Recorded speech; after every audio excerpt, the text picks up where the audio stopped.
How to find your clipboard in Samsung device. What's up everyone, in today's tutorial I'm going to show you guys how you can easily find clipboard on your Samsung device.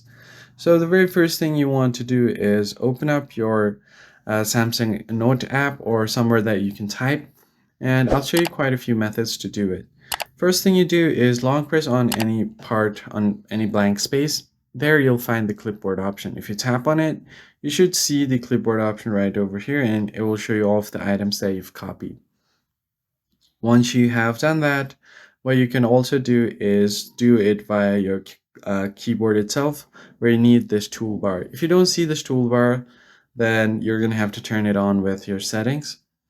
So what you're going to have to do is open up your settings, scroll down and find General Management. Then you'll find your Samsung keyboard settings. If you're using Google Keyboard, the setting is going to be pretty similar. You just need to toggle this on for a toolbar. Just tap this on, and you should be able to find the toolbar. And from the toolbar, you can just tap on the clipboard icon and access the clipboard.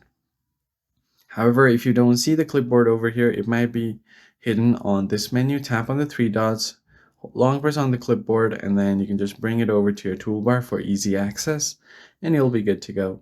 So these are some of the quick methods to find your clipboard on your Samsung device. If you found the tutorial helpful, be sure to hit the like button down below, subscribe to the channel, and I'll catch you guys in the next one.